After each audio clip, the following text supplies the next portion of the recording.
como todos los días de la semana, hacemos cultura verdadera. Hoy día un tema alucinante, apasionante. Si usted aprendió una historia de Chile en los libros escolares, en esas aulas de su colegio, incluso tal vez en algún texto universitario, esa que le contaron quizás no es tal. Hoy día intentamos nuevamente sacar al prócer de la patria de ese pedestal, humanizarlo y conocer qué hay detrás de él. Esa historia culta, esa historia veo, como usted la quiera llamar, con grandes invitados y panelistas. Quiero comenzar presentando a quien de cierta forma hace un esqueleto estructural de lo que conversaremos esta noche. Jorge Baradit, escritor chileno, después de una década dedicado a la ficción, a la ciencia ficción, se convierte en un fenómeno de ventas como... ha sido su libro, deberíamos tenerlo acá, ya lo vamos a mostrar, La historia secreta de Chile, que en menos de 2 meses ha vendido casi 14.000 ejemplares, Historia secreta de Chile. Hola, ¿cómo Jorge, bienvenido y felicitaciones por el hit que se ha convertido su libro. Sí, soy el más sorprendido, pero sí, buena onda, gracias. Nos acompaña también otro escritor, pero además periodista y guionista, Francisco Ortega. Su obra más destacada figura, bueno, varias cosas, ¿no? Tenemos las novelas gráficas 1899, Mochadic, y también el bestseller Logia, novela que compone su trilogía de los Césares y uno de los libros más vendidos durante el 2014 en Chile. Bienvenido. Gracias por la invitación. Querido F. Ortega. El nombre verdadero, el nombre de las redes sociales. Y bueno, y una vez más, podríamos decir, miembro de esta familia de cultura verdadera, el docente de la Universidad Católica, de la Universidad Alberto Hurtado, licenciado en Historia, Cristóbal García Huidobro. Cristóbal, bienvenido. Gracias. Hablando de libros que revisan la historia de forma B, ustedes cuando venían saliendo de la universidad, historiadores muy jóvenes, irrumpieron con 2 libros sobre la historia de Chile del siglo XIX y el siglo XX que dejaron la escoba. Algunos incluso, los más tatitas, decían, no, estos cabros están farandulizando la historia. Hablaremos de eso y mucho más. Y nos acompaña una vez más también el doctor en Historia de la Universidad de Valencia, máster en Ciencias Políticas, director del Magíster de Estudios Latinoamericanos de la Universidad Alberto Hurtado. Una vez más, Esteban Valenzuela, bienvenido. Muchas gracias, soy el arte, lo estoy cuidando, ¿eh? Vamos a metificar y a destruir. Vamos a revisar nuestra primera nota que nos introduce sobre esta historia de Chile B, la que quizás usted nunca conoció, de la que nunca le hablaron. Ponga atención, estás en Cultura Verdadera.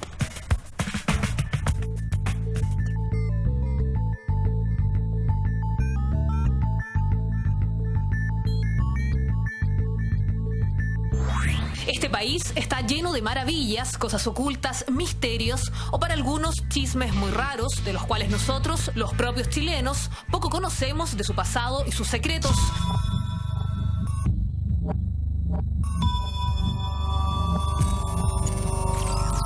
Los hechos históricos son objetivos, ocurren como acontecen, de una sola manera, pero la interpretación de ellos es subjetiva, depende de quien los observa, analiza, narra y explica. Lo que pasa es que la historia tiene una objetividad relativa, depende de cada historiador y de cada lector, ¿no? Cada uno juzga los hechos del pasado conforme su posición ideológica, su pensamiento, y la va entendiendo a su manera. Entonces siempre hay discrepancia en cuanto al objeto histórico. En general los historiadores desde hace unos 40 años hacia acá, las corrientes historiográficas, la historia más tradicional, una historia cronológica donde hechos, batallas, personajes tenían como la mayor importancia. Una es la historia oficial, la que se escribe en los textos de estudio y se difunde por los medios de comunicación, que en muchas ocasiones refleja los intereses de las clases dominantes. Claro, es que se publican libros que representan posiciones. Supongamos hay muchos libros relativos a la gran figura de Portales, organizador del Estado, de la República, que endilgó al país por una senda segura. Y hay otros que piensan que no, que solamente gobernó en forma dura, pero que no transmitió una institucionalidad, no fue el creador del Estado chileno, ¿no? Entonces ahí tiene usted 2 posiciones que debaten esta materia. Si hay algo que exige nuestro oficio es poder de alguna manera documentar esos hechos, esos acontecimientos y poder interpretarlos dentro de procesos más largos. Existe también la otra historia, que para algunos se basan en la verdad, pero es considerada en ocasiones como revolucionaria.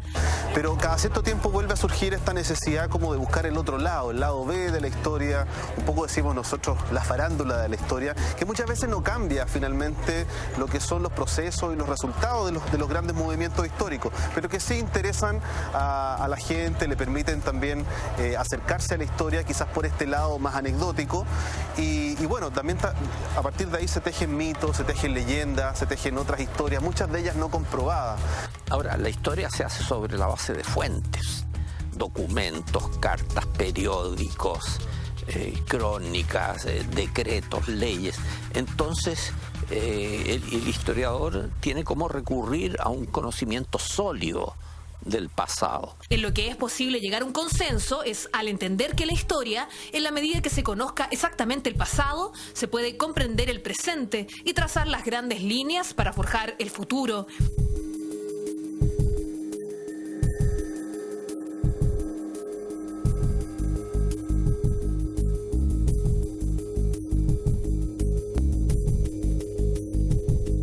¿Existe una leyenda negra sobre América?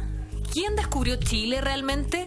¿Es el 18 de septiembre, el día de la independencia de nuestro país? ¿Realmente existió Manuel Rodríguez? Manuel Rodríguez es parte del folclore nacional.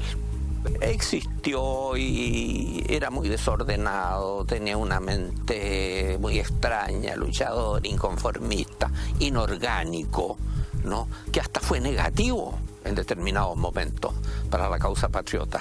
De Manuel Rodríguez se han contado cientos de leyendas. Mi abuelo me contaba leyendas sobre que acarreaba piedras de los cerros para hacer sonar y hacer creer a los realistas de que habían caballos que venían bajando desde los cerros con soldados patriotas. Se ha exagerado tremendamente Manuel Rodríguez. Manuel Rodríguez no tiene importancia. Es pintoresco, es curioso. ¿Es la historia subjetiva? ¿Depende de quién la cuente? Hablamos de una construcción narrativa en el tiempo, donde el encadenamiento de hechos está dispuesto para armar la identidad de un grupo de personas. La historia siempre ha presentado un lado B, que curiosamente para muchos puede lograr ser más llamativa que el descafeinado lado A. Lo que se impone por guerra o simplemente por supremacía de una cultura o de una nación es lo que queda en definitiva, ¿no? Por ejemplo, en la independencia triunfó la idea de la libertad y la democracia. Entonces se valora eso, ¿no? Si hubiera triunfado el rey y el pensamiento conservador, la visión sería otra. Hoy en Cultura Verdadera conversaremos sobre ese Chile desconocido. Nos introduciremos en esas historias que para muchos académicos se fundan en el mito y genera más de un anticuerpo. Quiero partir por lo que quizás muchos se preguntan en casa. ¿La historia que nos enseñaron en el colegio es una historia real? Quiero partir con Jorge Baradit porque me llama mucho la atención que ahora todo el mundo esté leyendo historia de Chile. Es que quizás muchos creíamos que nos habían metido toda la garganta y ahora hay que recurrir a un libro como el tuyo para enterarnos de lo que sí era real o no es tan así. Bueno, el término real ya mueve como a discusión. ¿Qué es lo real? ¿Qué no es lo real? Yo creo que lo que pasa es que es un poco lo que declaro en el prólogo. Lo primero que yo digo es que soy escritor y que voy a enfrentar desde ese ángulo lo que quiero contar. Y a mí me pasó desde chico que podía leer mitología, como podía leer la Biblia, como podía ver un libro de Borges o uno de ciencia ficción, o un libro de historia, porque me parecían narraciones. Todas eran narraciones, todas tenían que ver con la literatura. Después de un rato, claro, te das cuenta que un historiador, como decían en la nota, es un tipo que de alguna manera también hace de curador de los eventos históricos. Hay decenas, cientos de eventos históricos que están disponibles, que están ocurriendo en todo momento. Y él va eligiendo los que van para construir un relato que le dé sentido, con algún objetivo. De pronto esos objetivos, no es que uno crea en las conspiraciones ni mucho menos, pero sí como que tienen la tendencia a tratar de instalar ciertos valores, ¿no? Y dejar fuera otros. Hay hechos que se quieren obviar. Hay también razones de derecha, hay razones súper concretas. Por ejemplo, mantener las instituciones limpias. Existe en Chile, hasta hace muy poco tiempo, esa idea que las instituciones tú las podías mantener respetables ante los ojos de la ciudadanía, escondiendo las cosas malas que podían haber hecho. Como por ejemplo el ejército, por ejemplo la iglesia, donde en vez de entregar a sus criminales, los mantenían callados, trataban de tapar los hoyitos y trataban de mantener todo esto para proteger las instituciones porque son importantes para el país. Por ejemplo, nos habríamos enterado realmente en forma masiva de una cosa tan importante como la masacre de obreros de la Escuela Santa María si hubiera sido por un músico, por Lucho Advis o por un grupo como Quilapayún. Probablemente no, pero quedó y fue un músico, no fue un historiador. Entonces cuando tú me dices, la historia que nos enseñan es real, yo te diría, sí, claro, pero sesgada por alguien, con ciertos objetivos, con cierta agenda, y por supuesto que discriminando y dejando fuera un montón de eventos que podrían ser relevantes para interpretar esa misma historia de otra manera. Preguntémosle a los historiadores, Cristóbal, ¿qué te parece el punto de Baradit frente a esto? Y al tiro te deslizo otra, la figura de Manuel Rodríguez, así como decía el señor Villalobos, anecdótico, o sea, a ver, irrelevante. Ya, voy a partir con lo más fácil, que es lo que decía Villalobos. A ver, a mí Manuel Rodríguez no es un personaje que me cause mucho agrado, ni tampoco lo encuentro tampoco al nivel de lo que se ha dicho algunas veces, a nivel incluso de texto histórico, de ser tan importante. Sin embargo, a ver, una cosa es el elemento folclórico, es el elemento del guerrillero en definitiva, y también de hasta cierto punto esta figura media martirológica, digamos, un individuo que en una perspectiva mirado como un inocente es asesinado por un régimen que busca imponerse y que lo considera hasta cierto punto peligroso. Pero yo discrepo también con el profesor Villalobos en la medida de decir que el caso de Manuel Rodríguez es irrelevante. No, o sea, personajes históricos tienen una función dentro del engranaje que es el relato histórico, y que efectivamente uno podrá determinar la importancia o no de los mismos dependiendo de la valoración que el mismo lector haga, más allá de lo que intervenga el historiador, digamos. Y eso me sirve de puente para lo que señalaba Jorge, que, a ver, indudablemente que cuando uno escribe un libro de historia o uno se dedica a enseñar historia, en el caso mío como profesor, uno hace algunas selecciones indudablemente, y el elemento subjetivo dentro del relato es propio, ¿no? Nosotros miramos el mundo a través de las anteojeras que son nuestra formación escolar, así como también la universitaria, nuestras creencias políticas, religiosas, si existen, etcétera, y eso en definitiva genera un sesgo. Porque yo te puedo apostar, Jorge, cuando tú elegiste los temas de los cuales ibas a hablar en tu libro, lo más probable es que dijiste, bueno, voy a tomar estos y dejaré otros fuera. Sin duda. Y por lo tanto, sesgado. Absolutamente. Es un sesgo, pero es propio de quien, en definitiva, escribe un relato. O sea, yo podría decir también, igual que Francisco Ortega o que Jorge Baradit, que yo también soy escritor, pero yo escribo de historia, no escribo de novelas. Pero al final, y como el mismo Jorge decía, todo en definitiva termina siendo de una forma u otra narración. Son estilos literarios distintos, y quizá, claro, la historia es una ciencia en el sentido de que la historia es una ciencia porque tiene una disciplina y un método específico. Pero la literatura también tiene hasta cierto punto un método específico, y en ese sentido se pueden entrecruzar, digámoslo, las labores, ¿ya? Yo no sería tan cruel, no sé si cruel, bueno, drástico al señalar que efectivamente tú quieras contar una historia tapando otra. Es verdad que cuando uno hace la selección, bueno, toda definición implica dejar fuera aquello que no está contenido en la definición. Pero indudablemente también, ya sea en el mundo escolar, los profesores no tienen todo el tiempo para pasar toda la materia con el nivel de detalle, e incluso en el mundo universitario tampoco. E incluso también cuando uno escribe un libro, uno está limitado a las páginas que le da la editorial, a pesar de que uno pudiera querer escribir mucho más sobre un tema, ¿ya? Entonces también están esas limitaciones, y hay otras limitaciones que son propias creo yo, por lo menos, del conocimiento histórico, que uno no lo puede saber todo en historia, y quien te diga eso te está mintiendo. Sobre esto, Esteban, ¿qué pasa con los textos escolares? ¿Se actualizan en función de las cosas que van apareciendo, las nuevas investigaciones que se van haciendo, o nos quedamos siempre con la misma historia oficial? Bueno, es mejorado, ¿no? Comparado con la dictadura y con los manuales. Ahora ha habido controversia, hay pugna, hay distintas visiones, yo creo que ha mejorado. Ahora siempre la historia se está escribiendo. Yo estudié en Wisconsin con una chilena gringa que se llama Florencia Malon, y ella es una de las líderes de una cosa que se llama los estudios subalternos, ¿ya? Que es mirar la historia de un sujeto que no habla. Veamos un caso de Chile que es vergonzoso. Yo pregunto en clase, expliquen el mito de la creación según los mapuches. Caicay y Tren Tren, ¿no? No lo sabe nadie. En Guatemala yo preguntaba por eso, y todos los niños sabían el mito del Popol Vuh, de los hermanos que luchaban contra los señores de Chivalbá. Entonces nuestra historia es Europa y el Chile blanco. Alguien escribió una historia de los mapuches, que es José Bengoa, pero o sea, se va a escribir la historia de Chile según los mapuches, y eso lo vamos a tener pronto. Entonces se está reescribiendo. Don Sergio es provocador, Sergio Villalobos.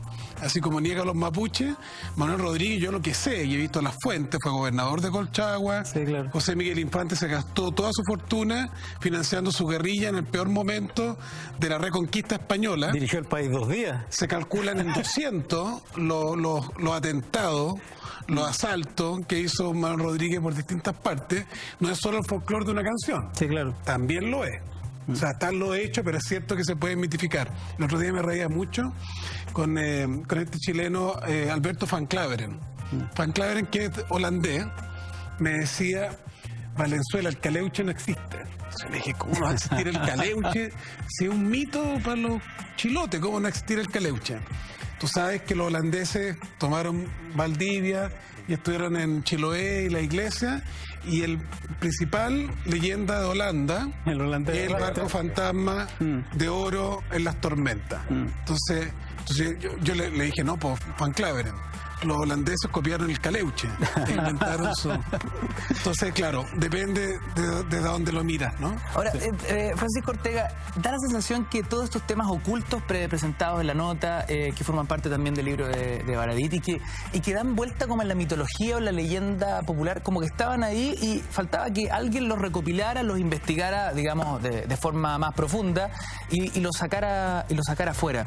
Es que, ¿de dónde viene esta necesidad de buscar el lado B de las cosas, no? Estamos tan disconformes con la información que oficialmente se nos ha dado, sobre todo en el colegio, en nuestra formación, digamos, más formal, le hace. Yo creo que simplemente es curiosidad. Saber lo que no nos cuentan te dispara como un morbo, te dan ganas de saber qué hay debajo de los libros. Quiero ir un poco para atrás. Tú le preguntabas a Jorge si le sorprendía el éxito de su libro. Y yo creo que el éxito del libro de Jorge y el éxito de Logia y el éxito de un montón de libros que parecidos como la novela histórica Huáscar de Carlos Tromben, no tiene nada de sorpresivo. Yo trabajé 6 años en el mundo editorial y siempre me preguntaba por qué en Chile no se publicaban novelas históricas. Si es el género que tradicionalmente más se ha leído en Chile. Al chileno le encanta leer historia. El gran bestseller chileno, la única novela chilena que ha vendido más de 1 millón de ejemplares, es esta novela histórica, Adiós al séptimo de línea. Que nace como Francisco, espérate, dame un segundo que tenemos un problema en el audio, estamos completamente en vivo y en directo.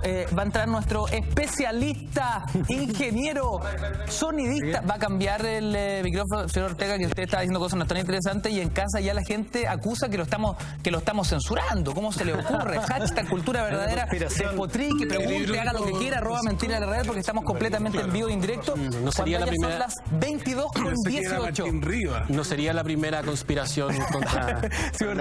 No, pero fíjate, retome, por favor. Pero fíjate que Martín Rías, que es la primera novela chilena, obra escrita por un narrador chileno, la segunda novela chilena publicada en 1899 se llama El misterio de los túneles jesuitas. Y es una novela acerca de todo este mito urbano que lo han retomado otros autores, y también esta idea de que debajo de Santiago hay una red de túneles y tesoros ocultos por los jesuitas, por los incas antes. Es una novela muy, muy curiosa que uno la puede descargar de Memoria Chilena, y que es una novela súper adelantada para su tiempo. Tiene estructura de thriller, con tipos buscando debajo de Santiago, asesinos, curas misteriosos, muy, muy Dan Brown. Y entre 1910 y 1950 se publicaron en Chile una cantidad de novelas históricas sobre el lado B de la historia muy, muy raras. O sea, la cantidad de novelas sobre la ciudad de los Césares, publicadas por la editorial Zigzag, es impresionante. Sobre ciudades ocultas, sobre tesoros en el norte, sobre tesoros en el sur. Entonces, ¿qué ocurre? Cuando viene el gran apagón cultural con el golpe y la dictadura, se muere la literatura chilena, porque se muere. Lo que existe es como una literatura oficialista. Regresa el año 90 con la nueva narrativa chilena, que es una literatura muy intimista, muy de mirarnos hacia nosotros, y está bien que sí sea. Luego comienzan a aparecer nuevos movimientos literarios, nuevos tipos de novelas, y era curioso que la novela histórica, siendo una tradición chilena, porque si uno hace un barrido desde 1970 hasta 1899, me atrevo a decir que la novela histórica chilena era casi un género por sí mismo. Francisco, y el cautiverio feliz de Piñera Bascuñán. ¿Pero es chileno? ¿Es crónica, es memoria o es novela? Porque increíble como construye un mundo... Yo creo que es novela. Yo creo que es novela. O sea, él hace una crónica de lo que le ocurre, pero tú cuando lo lees, igual que la Araucana, es una épica tan grande, la construcción de un Chile mítico que parece perfectamente podría ser Tolkien. Ese es nuestro pueblo. Sí, claro. Siempre hay un libro que genera el mito, ¿ah? Los Nibelungos, el mito. Bueno, la Odisea y la la Ilíada. Araucana nos marcó con no ser tan racista como otros negacionistas. En eso. Sí, claro. Ahora, Pero es Chile- que hay Chile no fue- el dato de la Araucana, porque hay muchos que citan la Araucana y muy pocos lo han leído. Y tú empiezas a hacer el ejercicio de leer la Araucana y te das cuenta que la Araucana tiene esa recopilación tipo crónica, pero de repente tiene unos arranques poéticos, mito poético de parte de Alonso de Ercilla, que lo hizo. Esta es la creación de un Chile maravilloso. De un Chile donde la historia sirve para contar, para construir una identidad mítica de un país, que también es una de las funciones de la historia. Él ¿no? imaginó algo, sí, sin duda. Ahora, con respecto a lo que decía Pancho y a tu pregunta, ¿por qué la gente está de pronto tan interesada? La verdad es que cuando a mí me preguntan, esto es algo que nos pasa en Chile con que siempre es la primera vez. Es la primera vez que se escribe una novela así, es la primera película de cualquier cosa, el primer festival de cine de no sé qué. La verdad es que tú puedes ir a una librería y te das cuenta que libros sobre historias secretas o historia o lados B está lleno de eso. Algo pasó ahora, en este momento preciso, y creo que un aspecto es el que dice Pancho. El título es muy sexy, Historia Secreta de Chile, para partir. Pero también es un momento, desde la década de los 90, la gente empezó a tener la certeza a través de la desclasificación de material gubernamental, a través de las redes, que son el gran enemigo del secretismo, empezó a darse cuenta y a tener certeza de que sus gobiernos les mentían, de que las grandes instituciones les mentían. Empezaron a aparecer fenómenos como Wikileaks de Assange, o lo que hizo Edward Snowden, o los tipos de este hacktivism, ¿cómo se llama? Los de la máscara, los Anonymous, ¿te fijáis? Que vieron en la información una especie de botín de guerra. Estos gallos son Robin Hood, que no le roban a los ricos, le dan a los pobres. Roban información a los poderosos y se la entregan a los pobres. Y existe como esta, apoyado, sí, señala ahí por todos lados. La serie más famosa de los 90, la que todos vimos, la que todos celebramos, que se convirtió en un hito, es Archivos Secretos X, que se trata exclusivamente de lo que nos esconden, lo que no nos quieren mostrar. Entonces, primero... Y tiene un nombre preciso. ¿Cachai? Claro. O sea, archivos, expedientes secretos X. La verdad está allá afuera. Corregiría a los ñoños. Pero fíjate que, por ejemplo, en el libro de Oreste Plat, el típico de los mitos chilenos, que es una recopilación del folclore chileno. De las animitas. Pero estoy hablando, pero el tal de las animitas está el otro. Exactamente. No, la geografía del mito chileno. Geografía del mito. Que aparece el Caleuche, aparecen todos los mitos que todos conocemos, pero el capítulo que se refiere a la Antártica es muy raro, que es el último, porque aparecen nazis, aparece el centro hueco de la Tierra, aparecen platillos voladores.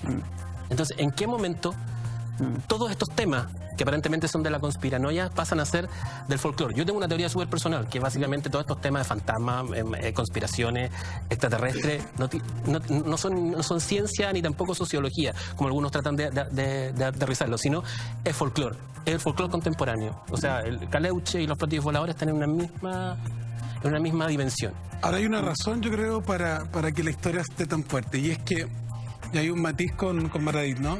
Que la gente está cansada de que uno le hable en categoría. Sí. Los milicos, todos perversos, los políticos, los curas, quieren historias. Yo, por ejemplo, porque me atreví a derivar un mito, yo me hice una pregunta políticamente incorrecta. ¿Por qué mi ciudad y mi región era la que tuvo menos muertos para el golpe? Entonces, hablar bien de un militar era pecado en mi mundo, ¿no? El mundo de historiadores más bien de izquierda. ¿Qué ciudad, perdón, por la... reivindiqué la historia de Akernech. Ya, perfecto. Akernech fue el militar profesional, muy pechoño, católico así. El viejo rodeó la cárcel de Rancagua cuando quiso ir, y cuando fue en la avanzada de la caravana de la muerte. No permitió que nunca le sacaran ningún reo. Hubo un solo muerto, a pesar que allí estuvo el conflicto con el teniente, la reforma agraria. Un solo el profesor Almonacid, que lo mata un carabinero por la espalda, el presidente de la CUT. Después hay otros desaparecidos en Arica, y después Julio Muñoz Tarola el año 87, en la postrimería de la dictadura. Pero hay un caso único, y tuvo que ver allí con un militar que apoyó el golpe, pero dijo: aquí se entregaron los de la OP en paz, aquí no me van a tocar a ninguno, y se impuso con una tremenda fuerza. Entonces, claro, uno empieza a escribir la lista de, entre comillas, la lista de Ackernes, ¿no? Entonces ahí hay que hacer una historia más compleja, aunque vaya contra el sentido común de decir todos fueron cómplices. Sí, es interesante porque cuando ustedes salen de la universidad y se convierten en estos jóvenes historiadores subversivos que escriben sobre los próceres de la patria y los humanizan, los hacen bastante pedestres muchas veces en lo que ustedes van investigando. Tiene que ver con eso. Aquí no hay categorías, hay historias, hay construcción. Y no tener miedo a las preguntas. De personajes. Lo que pasa es que además también, a ver, tú puedes enfrentar este tipo de cosas de varias maneras. Primero lo puedes tratar de enfrentar con un enfoque nuevo, tratando de ver, como tú decías, en definitiva, hacer un enfoque desde el punto de vista de la vida privada, digamos, o desde la psicología, donde ahí tú puedes jugar en definitiva con los personajes de tu propia historia. Eso es por un lado. Lo otro es tratar de descubrir nuevas fuentes y tratar de darle un giro también a lo que se ha escrito. En cierta medida el romper con el dato oficial, en definitiva, pero yo tengo un problema con ese tema de la historia oficial, al menos como la han definido acá, digámoslo. Historia oficial en realidad es un relato que se ha ido oficializando con el tiempo, es decir, que se ha ido anclando.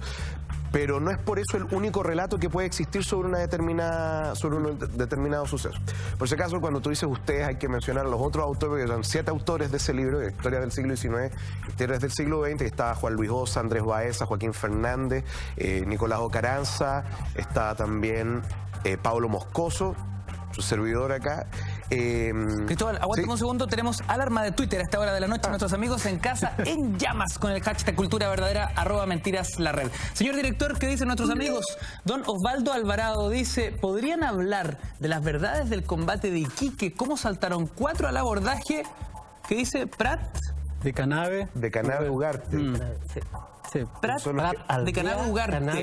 Lo vamos a responder en breve, pero antes vamos a revisar antes nuestra nota. Sí, nuestra nota que ya entra en materia, ¿no? Sobre hechos históricos, el lado B de nuestra historia en Chile. Pongan atención.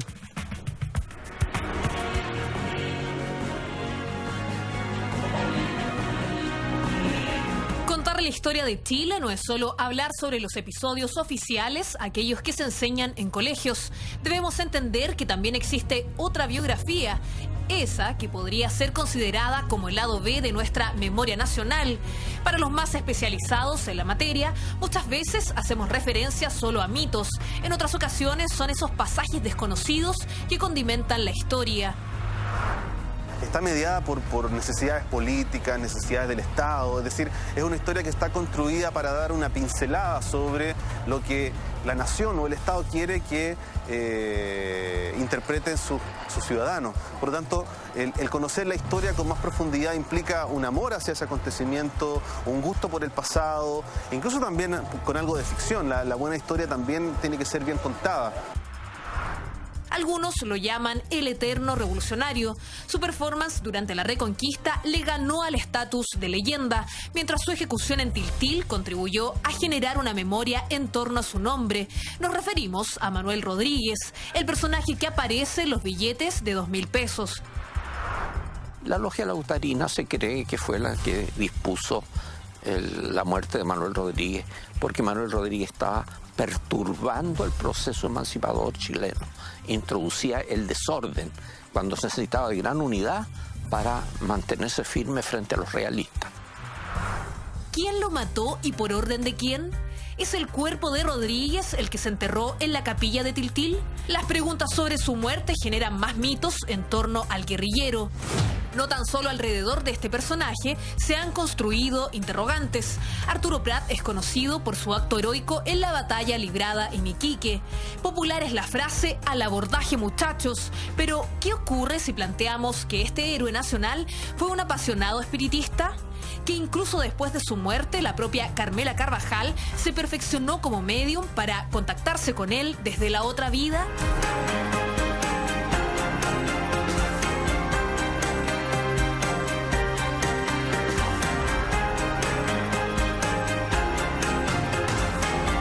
¿Has escuchado sobre el Proyecto 5, la secreta visión cibernética de Salvador Allende?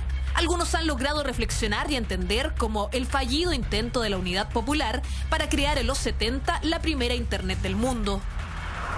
Pero también se puede manipular la historia y puede ser usada para fines políticos, para fines ideológicos. Por eso que es bueno que existan muchos historiadores, ojalá que tengan miradas distintas, ojalá que se discutan los temas, ojalá que existan programas como estos también donde se puede discutir historia, porque historia no hay una sola.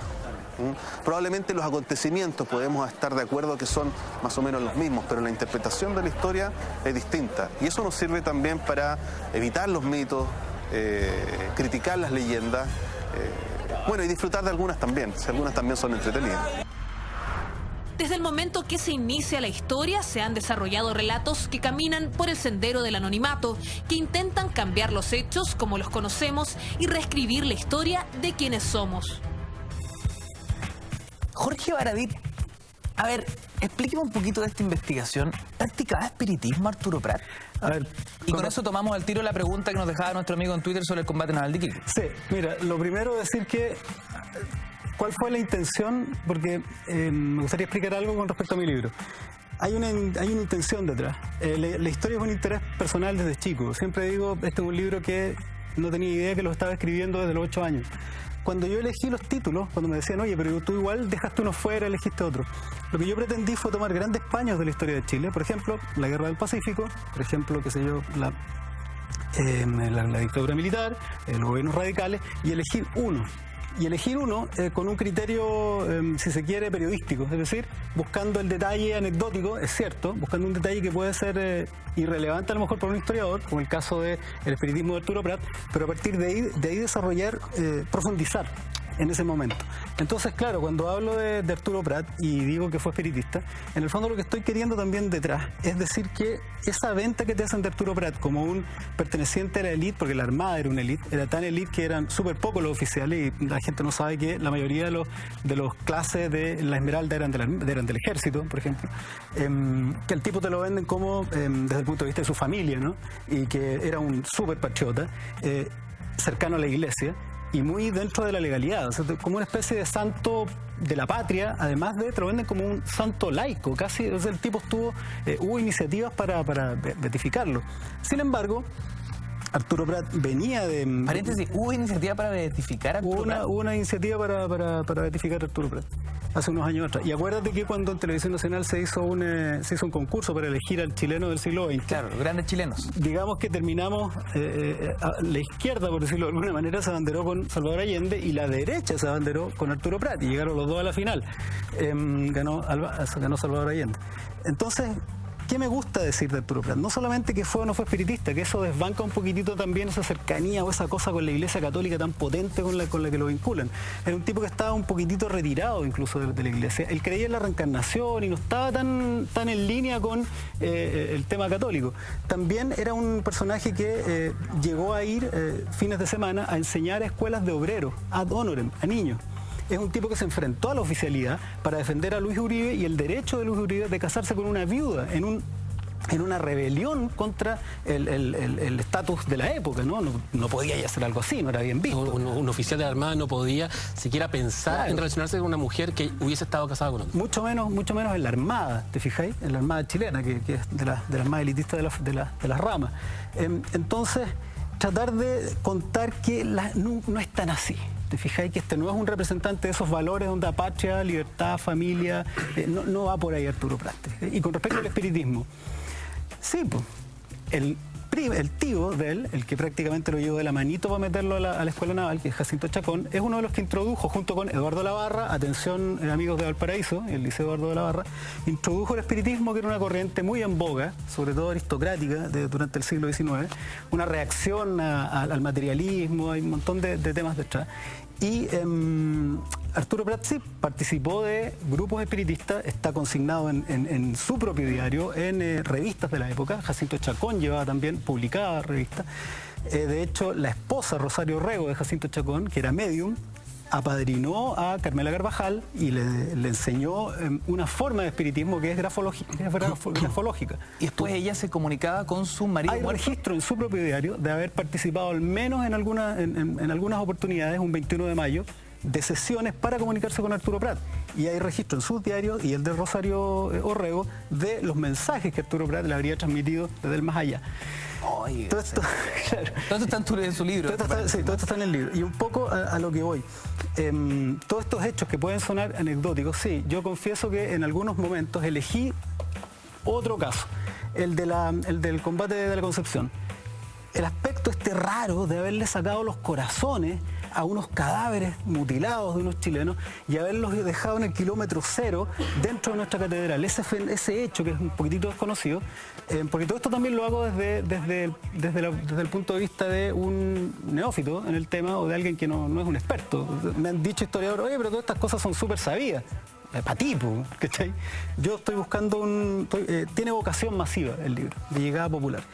Y la idea ahí, claro, era contar el fenómeno, este hecho raro de haber extirpado corazones y haberlos trasladado por media América hasta ponerlos en la catedral, pero también me doy tiempo para contar ese verdadero Vietnam que fue la campaña de la Sierra, de la explicación, porque te dicen, oye, los indios que atacaron a los soldados de la Concepción terminaron mutilándolos, estos indios desgraciados, bueno, contar que la conducta de los militares chilenos durante la campaña de la Sierra produjo ese rechazo y esas ganas de mutilar y dejar colgando en pica los pedazos de los cadáveres de los soldados chilenos, ¿te fijas? Contar que los mismos soldados que fueron héroes en la campaña de la Guerra del Pacífico, después, no los mismos, pero muchos de ellos fueron al sur y arrasaron a sangre y fuego en la pacificación de la Araucanía con mapuches, con comunidades completas, hombres, mujeres, niños. Entonces, un poco claro, está estos titulares de anécdota en el libro, pero lo que buscan es profundizar y abarcar un poquitito más en cada uno de los hechos que presenta. ¿Usted manejaba estos datos, señor Ortega? Sí, y sabéis que quiero seguir marcando la investigación. Quiero seguir un rato con Arturo Prat, porque Arturo Prat es un personaje que no tenéis que explicarlo, todo el mundo lo conoce, pero conocemos muy poco de él. Conocemos que saltó al abordaje, conocemos que estuvo a cargo de la Esmeralda, que era el barco más charcha, entre comillas, de la Armada chilena. Pero Arturo Prat tiene un montón de datos muy interesantes. Él fue espía para el gobierno en Argentina.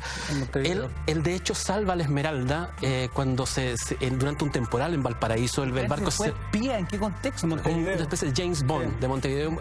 Él fue agente para la legación chilena en Montevideo. De hecho, se parecía, cuando tenía pelo, se parecía a Sean Connery.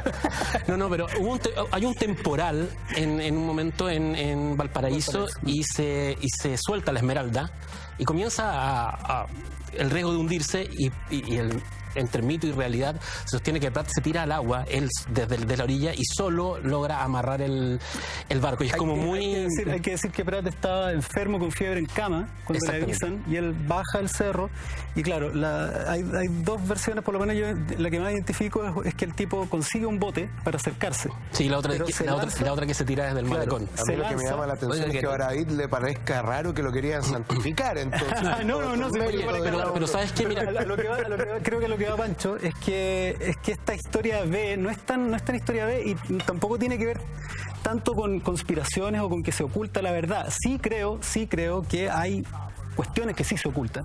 Lo que pasa es que no profundizamos y nos quedamos con ese personaje de cartón, con ese ver a Arturo Prat saltando el abordaje, dando la vida por Chile y punto. Pero tú profundizáis un poquitito más y encontráis lo que están buscando al parecer hoy día, más carne y menos estatua, ¿no? Pero sabes que la transformación de Prat en una figura mítica, en una especie de superhéroe, es súper particular. Yo hace un par de años con Nelson Daniel, con un dibujante cómic, hicimos una novela gráfica que se llama 1899, que es una ucronía donde la historia sale totalmente distinta.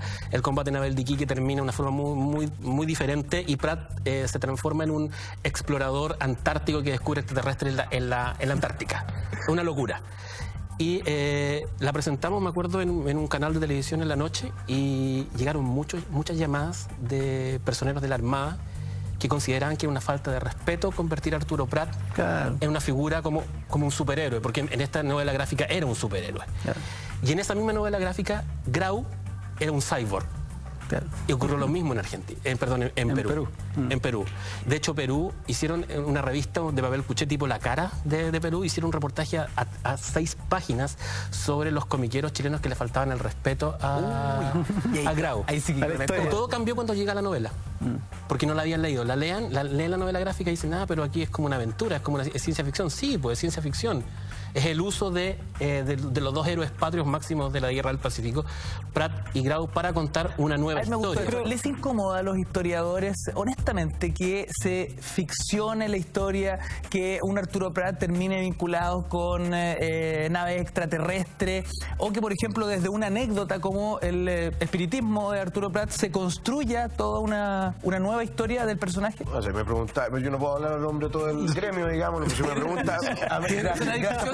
Señores. Gracias, Esteban. No, a mí no, a ver, porque son cosas distintas, porque estamos hablando en definitiva de novela histórica, estamos hablando de novela gráfica, estamos hablando de... Qué bueno que hacen la distinción. Pero es que es lógico. O sea, yo, por ejemplo, en el caso de Logia me llegaba gente, he aprendido más de Chile, de la historia de Chile leyendo tu novela. Y yo digo, ya, está bien. Pero claro, esto es ficción. Pero es novela. Sí, tranquilo. Léete estos libros. Que me parecen aburridos. No, Claro. si te gustó la novela, anda a buscarla. Pero también hay lo que pasa es que es verdad, o sea, si tú sabes distinguir en definitiva lo que es novela, lo que es ficción, de lo que es historia, pero que tampoco digamos que la historia, o sea, la vocación de la historia es ser exacta en la medida de lo posible, porque finalmente yo trabajo con gente que murió hace mucho tiempo, gente que no me puede decir, digámoslo, cuáles fueron sus esperanzas, cuáles fueron sus pasiones, cuáles fueron sus odios, etcétera. Imagínate, por ejemplo, escribir una biografía. Una biografía implica que yo estoy hablando con una persona que ya fue, ya no es. Entonces yo me pongo en definitiva el traje de la persona que es mi biografiado y yo hablo por él en base a las, como se señaló en una nota ahí, en base a las fuentes y a lo que pueda, a las fuentes que yo pueda recopilar. Ahora, por eso yo me imagino en instituciones que aprecian tanto a sus héroes, como es el caso de lo que Francisco comentaba, indudablemente que eso puede generar alguna molestia, pero también creo que hay un pensamiento un tanto obtuso en no saber distinguir lo que es novela de lo que es en definitiva historia, y en definitiva en la utilización, no sé si lúdica, pero sí por lo menos artística de un personaje para transformarlo, digámoslo, como decía Francisco, en un superhéroe, etcétera. Lo que pasa es que no tenemos la costumbre. Si tú te fijáis en muchos países del mundo, por ejemplo en Japón, o por ejemplo en Japón. Muy malo ese libro. No, la novela. Pero en Japón no tienen problema de tomar sus mitos, sus personajes históricos en Estados Unidos y reconvertirlos. Y un poco también eso es sano. Cuando los mitos no pueden, siempre lo digo, no pueden pertenecer a los museos, no pueden pertenecer al Icarito. Los mitos son propiedad de las personas y en la medida en que los toman, los reinventan y los ponen de nuevo en pista, los están revitalizando. O sea, siempre pongo el ejemplo de en Japón, Goku, de Dragon Ball Z, es el mito del rey mono chino y no tiene ningún problema y nadie para el dedo ni sataniza a las personas que lo hacen. Ahora, es sano. Hay un ejercicio de desacralizar, que lo importante que tiene un peligro, que es generar como, por querer desacralizar, generar como el otro mito, que el mito de todo derruido, ¿no? En un ejercicio de desmitificar.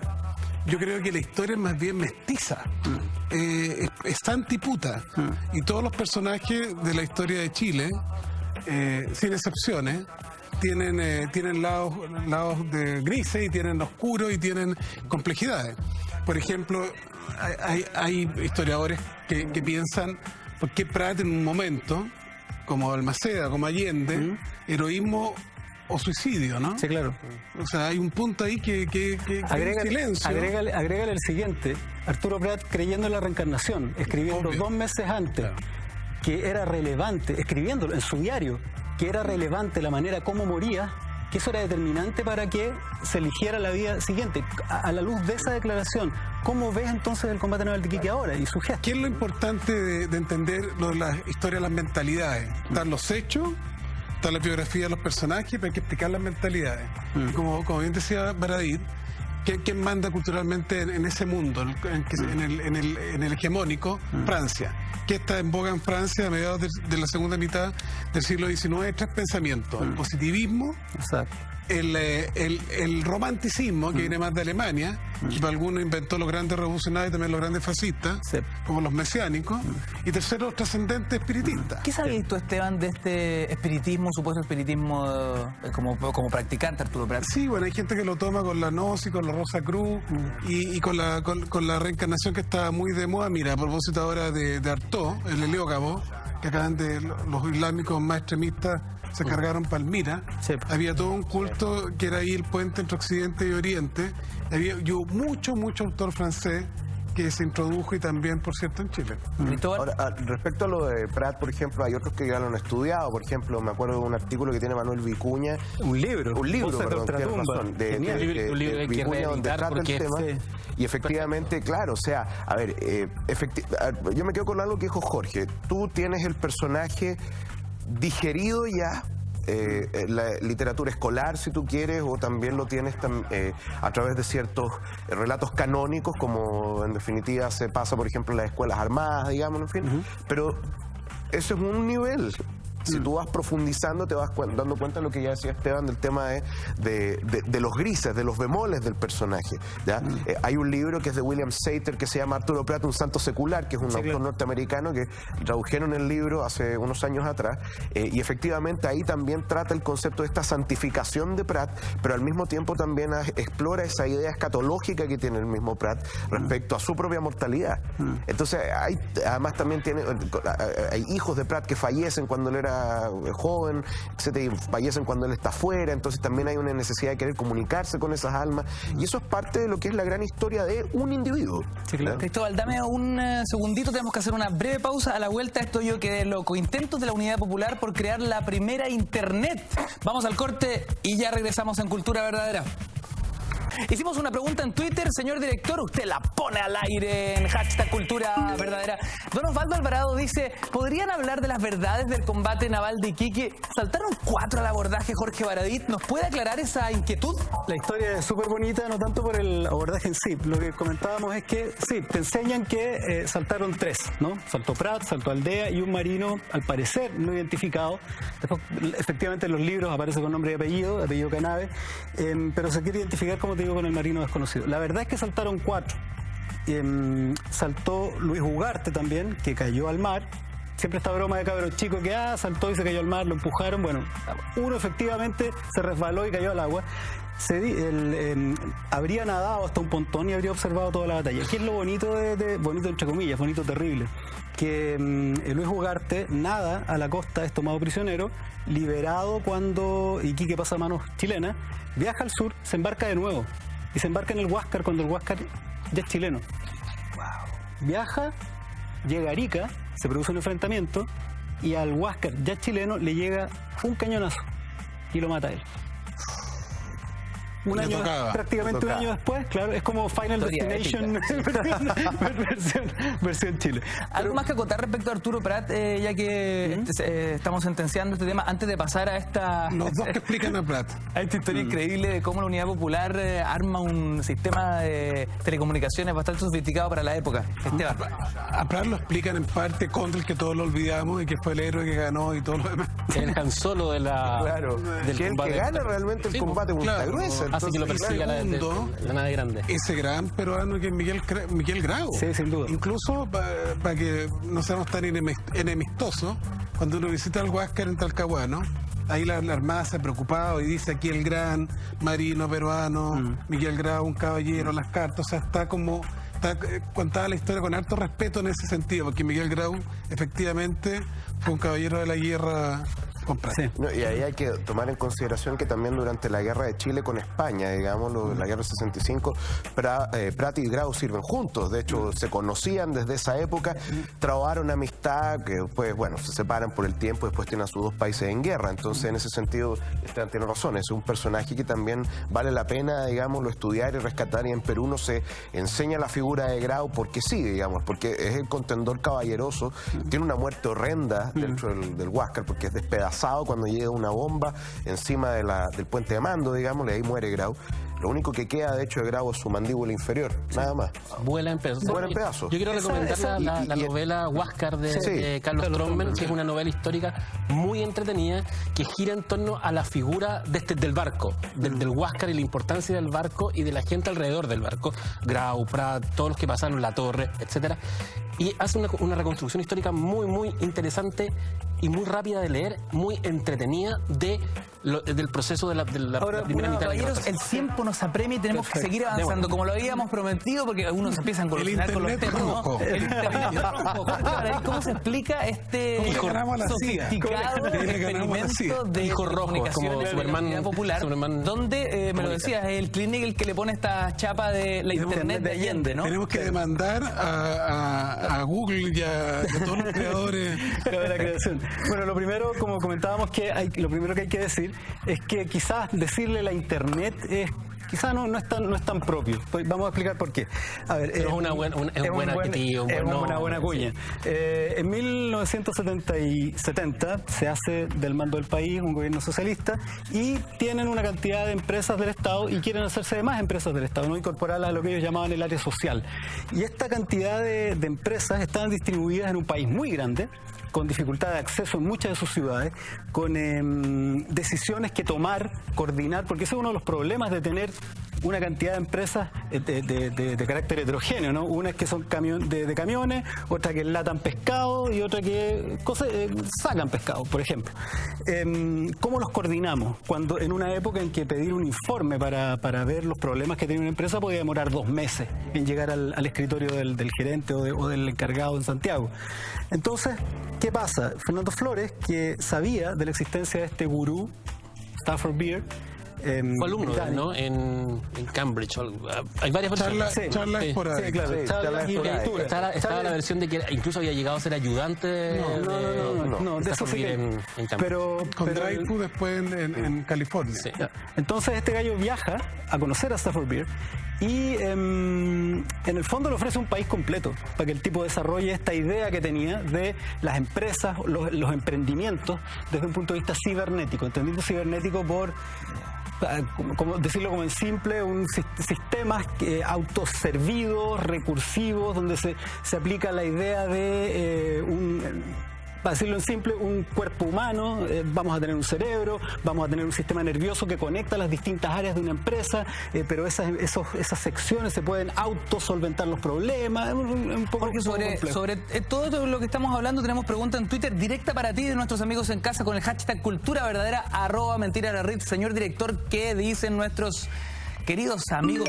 tuiteros? Señor Baradit, ¿existe material fotográfico de la internet de Allende? Dice Samurai Goró. Curiosamente es poco. Yo tuve acceso al archivo de Stafford Beer cuando estuvo en el Centro Cultural Palacio de la Moneda. El Sebastián Vidal, que en esa época trabajaba ahí, ahora está en Estados Unidos, me dio acceso. Tuve que ponerme guantecitos, sacarlos de unas cajas, las pocas diapositivas que hay, por ejemplo, de el Ops Room, que estamos viendo vimos algunas imágenes ahí, que era prácticamente un main deck de Star Trek, era de sci-fi.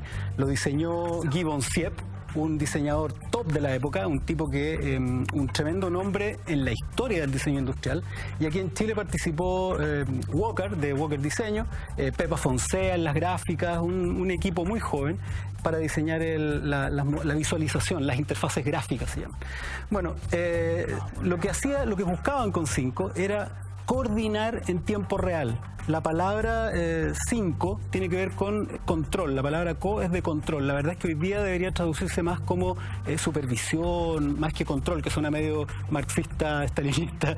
No tenía que ver con eso, era más bien esta capacidad de coordinación. Entonces lo que buscaba era, por ejemplo, súper groseramente te lo voy a decir, porque la verdad es que era una red de telecomunicaciones, pero lo que hicieron fue tomar unos telex que había dejado abandonado Frey para una iniciativa que no se sabía muy bien, los conectaron, mandaron un telex a cada una de las industrias más relevantes, utilizaron también redes telefónicas. De hecho, hay un caso que me contó don Guillermo Toro, que fue un funcionario nivel 4, creo, de 5, un experto en modelos matemáticos, que me decía que una empresa en Chiloé, había una fábrica en Chiloé, donde el tipo salía corriendo hasta un lugar donde había un caballo, de ahí llegaba a Pargua, cruzaban, lo llevaban a Puerto Montt y llamaba por teléfono para dar los datos. Es decir, incluyó Chasquis, la red de telecomunicación, muy latinoamericano. No, pero era parte de la red, ¿te fijas? Y en el fondo lo que se buscaba era, esto es una caricatura, Una internet con sistema locomotor óseo. claro, era que todos estos organismos, todos estos órganos estuvieran integrados a través de una red de telecomunicaciones con un cerebro central, que eran expertos que interpretaban los datos que llegaban y tomaban decisiones, se dice en tiempo real, la verdad es que se hacía dentro de un día. Una suerte de Matrix. Claro, o sea, el tipo, un arquitecto en el centro de la Matrix, ¿no? El arquitecto. Y entonces, ¿qué pasaba? Por ejemplo, caricatura, te hablaba de camiones, de pescado. ¿Sabéis qué? Bajó un 30% la producción de pescado. Ok, llamáis a los camiones y le dices, oye, podéis destinar un 30% de tus camiones a estas otras funciones de esta área de la que me llegó tu información, es decir, una especie de danza coordinada, productiva. Eso, claro, hoy día se funciona más o menos así. Pero estamos hablando de 1972, de una idea que realmente es revolucionaria y que demoró efectivamente 20 años en ser implementada en el resto del mundo. Don Héctor Ortega, mira, historiadores, ¿qué opinan al respecto también? Yo conozco harto a Flores, y con harta profundidad hablamos de esto. ¿Tú, Esteban, conocías este proyecto? Sí. Pero es realmente notable lo siguiente: la mitad del mundo es socialista, no solo socialismo real, estalinista, ¿no? Sino que los propios ingleses venían de gobiernos laboristas con un área estatal muy fuerte, está Yugoslavia con intento de autogestión, y están en la competencia con Occidente. Sí. Entonces tienen que mostrar eficiencia. ¿Y cuál es la eficiencia? Si el mercado regula bien los precios y la producción, o es capaz el sector estatal de coordinarse en forma instantánea, como tú decías. Entonces, en ese sentido, la cosa es muy potente, y yo digo que realmente el Internet rojo que le ganó la CIA, porque la idea no es esas máquinas de la IBM. Mi mamá fue secretaria del teniente de la IBM, ¿no? Que eran unas máquinas con tarjeta que eran para pagar. Sí. Punto, era procesar información. Sí. Tampoco era llamar a un experto por teléfono solamente, porque tenía un sistema de indicadores que te generaban alarma, como por así decir un buscador que te genera ciertas respuestas que están diseñadas. Sí. Entonces tiene demasiados componentes de lo que hoy día conocemos como la coordinación instantánea, a través de la computación. Y ahí sí podríamos decir que era un proto-internet, por lo menos en la macroidea. Si dijéramos internet socialista, yo la compraría un poco más. Ahora, hay un... ¿Pero quién inventó el avión? Está bien. Da Vinci volando, claro, exacto. O el tipo que finalmente pudo volar, los hermanos Wright. Y de hecho, hubo antes un par de tipos que volaron antes que los hermanos Wright. Ahora, lo que hay que decir también es cambiamos la historia, sí. En Chile se inventó internet. Claro. Creemos mitos. Se inventó internet. Sí, pero a mí no me gusta esa Socialisnet. Claro. ¿Qué dice el historiador? Los marxistas tenían innovaciones también. Pero sí, indudablemente indudablemente que sí, digámoslo. Una sola cosa con respecto a internet para decirlo, lo que te comentaba delante. ¿Por qué quizás esto no era propiamente una internet y a lo mejor habría que llamarla de otra manera? Porque el origen de internet es justamente que no tenga un centro, una red que no tenga un centro, porque se desarrolló en Estados Unidos ARPANET en 1969 como un proyecto militar que lo que buscaba era evitar que un misil pegara en un punto y dejara inutilizadas todas las redes y todas las decisiones, porque le pegó al Pentágono, por ejemplo. Al teléfono rojo. Exacto. Claro. Entonces lo que buscaron fue crear una red que desperdigara las decisiones, ¿no? Generar una red donde todos los nodos eran autovalentes, y todos los nodos tenían igual poder de decisión. Y cuando tú estás conectado uno con 8 y ese 8 con otros 8, aunque le pegues a uno, no se pierde conexión entre el resto. Entonces, claro, desde ese punto de vista, CyberSyn pertenece a otro paradigma. Hay un cerebro central, efectivamente, que si vimos la imagen de CyberSyn, el cerebro cibernético de Chile, en 1972-73, estuvo en el antiguo edificio de la Philips, que es un edificio, una caja neoclásica francesada, frente al puente del Arzobispo, y hoy día todo el mundo la puede ir a ver. Ahí estuvo el primer cerebro cibernético, a lo mejor de gobierno cibernético. El general Bachelet y los militares que estuvieron a cargo de mantener el país parado. a pesar del paro de octubre. Más de 40 días los camioneros pagados diariamente por la CIA y todo lo que hubo ahí para provocar el derrocamiento de la Unidad Popular y destruir la economía del país, como Nixon lo quería. Los militares y la gente popular, los sindicatos que mantuvieron la producción, tuvieron información de 5. Sin duda, 5 se probó. O sea, ahí se probó. Pues, Ahí se probó. Cuando, imagínate, habían miles de camiones parados, que eran los que abastecían Santiago, miles, estoy hablando de muchos miles de camiones, detenidos, pagados por la CIA. Carlos Basso en su libro La CIA en Chile, ya no solo te dice, sí, los El pagaron, Senado norteamericano, aquí ¿no? está el documento Nada- de la CIA con el monto que se le pagó semanalmente a los camioneros para que pararan, ¿no? A propósito de lo que estaba pasando por estos días. Entonces, ¿qué pasa? Con 400 camiones que eran leales al gobierno, mantuvieron el abastecimiento de Santiago. Entonces, ¿qué quiere decir eso? Imagínate que Eficiencia. miles contra 400 y se mantuvo el abastecimiento. ¿Qué significaba eso en términos de eficiencia? Aplica eso al resto de la economía y te puedes poner a soñar. Vamos a seguir avanzando en hechos históricos, o más bien vamos a retroceder. Al año 1492 se dice que cuando Cristóbal Colón descubrió América, iba con 3 embarcaciones. ¿Por qué ahora estamos especulando de que tal vez fueron 4? ¿Mito o realidad? No, eso es culpa de Ortega. Señor Ortega, por favor. o fueron 5, fueron Hazte cargo. Mire que los historiadores empiezan a sulfurar ahí. Ya no hay historia. Claro. No, bueno, en rigor El son, relativismo no puede ser tanto. en rigor fueron más de tres carabelas. O sea, la Pinta, la Niña y la Santa María No, participaron. la última Santa María era no un era nao, una carabela. era un nao. La Pinta y la Niña Eran dos carabelas. Eran dos carabelas. Y la Santa María, que era la insignia, era un nao. El otro era un bote Participaron del primer viaje de Colón. Colón tiene 4 viajes, ¿no? 3.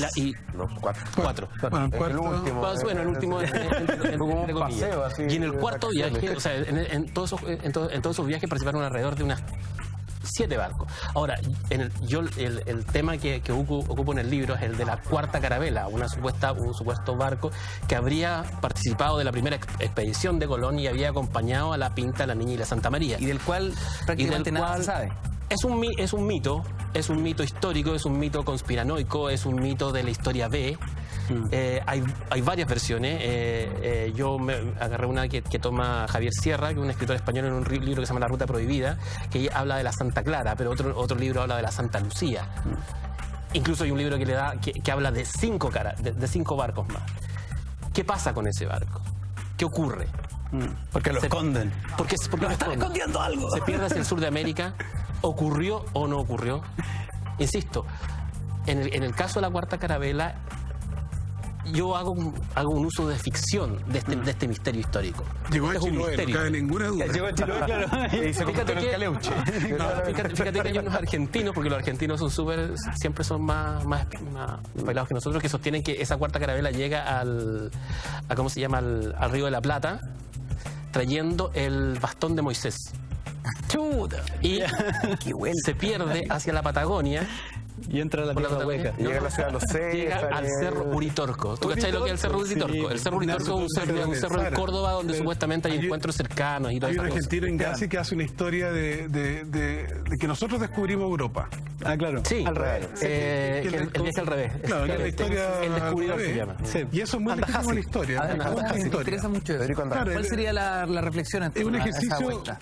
contra hegemónico. Contrafactual. Porque además es muy probable que gente nuestra haya ido a. Nosotros además Abjala. Ese era el nombre que le decían a América, la mayoría de los pueblos originarios aquí son Abjala. Entonces es probable que a lo mejor en 100 años más los libros digan que, bueno, Abjala tenía harto adelanto. Entre otros, vamos a Europa y los mayas le explican a estos tipos que andan matando, andan persiguiendo después a Copérnico, a Galileo, más tarde después a Giordano Bruno, por decir que la Tierra no es el centro del mundo. Y los indígenas, los indecitos de América, de Abjala, lo sabían del siglo V a.C. Sí, claro. Entonces, como que ellos educan a estos europeo incivilizado. Eso es como la... Es bien recomendable este libro. El libro se llama El Descubridor. Está buenísimo. Federico Andajasi, sí. Lo que pasa es que, claro, hay que hacer un distingo. Yo creo que lo que le pasa a Pancho y preguntan por la Cuarta Carabela tiene que ver con lo que comentaba.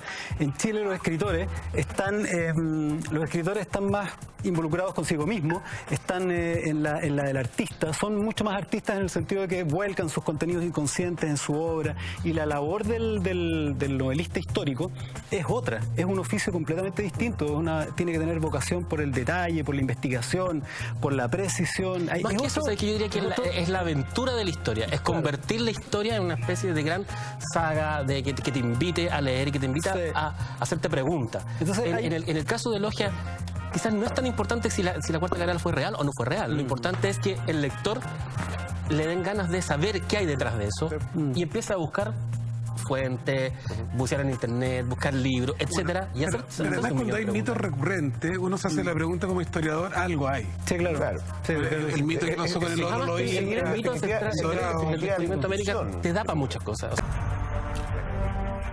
Queridos amigos, en vivo y en directo seguimos haciendo Cultura Verdadera como todos los lunes. Hoy la historia B de nuestra historia en Chile, de nuestros procesos históricos, una historia oculta, una historia que quizás no nos enseñaron en el colegio, pero hoy la estamos revisando. Vamos a hablar de religión a continuación, así que pongan atención a las siguientes imágenes en nuestra nota, acá en Cultura Verdadera.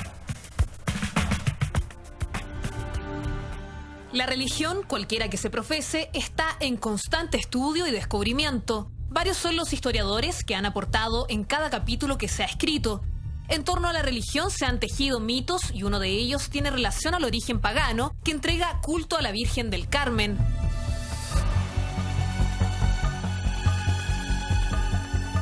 Se nos ha enseñado que O'Higgins habría proclamado a la Virgen del Carmen o del Monte Carmelo originalmente como la Generalísima de las Armas y patrona de Chile el día 11 de febrero de 1817. Pero esta decisión ha motivado discusiones, debates y hasta ciertas dudas. ¿Por qué la logia lautarina, que eran todos ateos y muy adversos a la Iglesia Católica, ocupan a la Virgen del Carmen como un emblema de la independencia latinoamericana? Sin duda, esta pregunta puede crear dudas o diferencias.